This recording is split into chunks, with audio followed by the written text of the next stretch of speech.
আপনারা জানেন যে দেশের মাটির সাথে যারা অতীতে বেইমানি করেছে 1757 সালে পলাশীর যুদ্ধে, তাকে কি বলে? মীর জাফর, তাই না? আর যারা দেশপ্রেমিক, দেশের জন্য জীবন দেয়, তারা হলো শহীদ।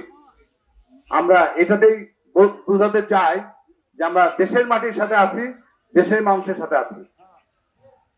আপনারা সকলে জানেন কিনা যে আমার আম্মা কিন্তু এবার আপনাদের সকলকে ফোন করতেছে, ডেলি 150-200 ফোন করে।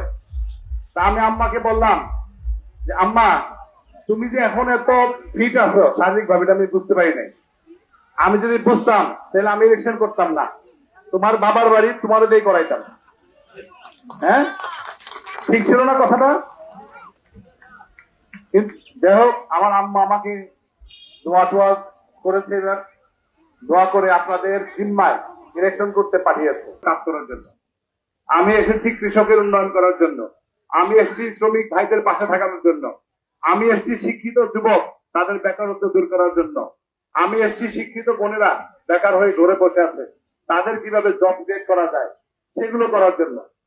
আপনারা জানেন যে আমাদের এখানকার প্রচুর লোক বিদেশে থাকে, অথচ বাংলাদেশের শ্রমিকের মজুরি পৃথিবীর মধ্যে সর্বনিম্ন, অথচ সামান্য একটা ট্রেনিং করে গেলে এর কিন্তু ডাবল টাকা পেত।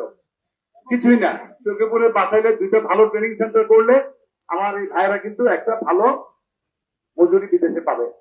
আমার বোনেদেরকে ফ্রিল্যান্সিং জব বলে ফ্রিল্যান্সার বানাতে পারলে তারা ঘরে বসে কিন্তু ইনকাম করতে পারবে। এবং এই জন্য অনেক কিছু করতে হয়, তাই না? সামান্য ইচ্ছার অভাব। আর যুবক ভাইরা ইয়াং বয়সে জব পাচ্ছে না, তারা কিন্তু অন্য জগতে চলে যাচ্ছে, নেশার জগতে চলে যাচ্ছে। তারা সময় মতো বিয়ে করতেছে না, সময় মতো সংসার করতে পারতেছে না, সবকিছু মিলে একটি সামাজিক ব্যাধিতে পরিণত হয়েছে। তা আমি কিন্তু এসেছি আপনাদের উন্নয়নের জন্য। আমার উন্নয়ন প্রয়োজন আছে। আপনারা আমাকে চিনেন না? কত বছর যাবত চিনেন? ছোটবেলা থেকেই চিনেন। তাহলে আমি কিন্তু আমার জন্য আসি নাই, আল্লাহ আমাকে যা দিয়েছে তা যথেষ্ট দিয়েছে।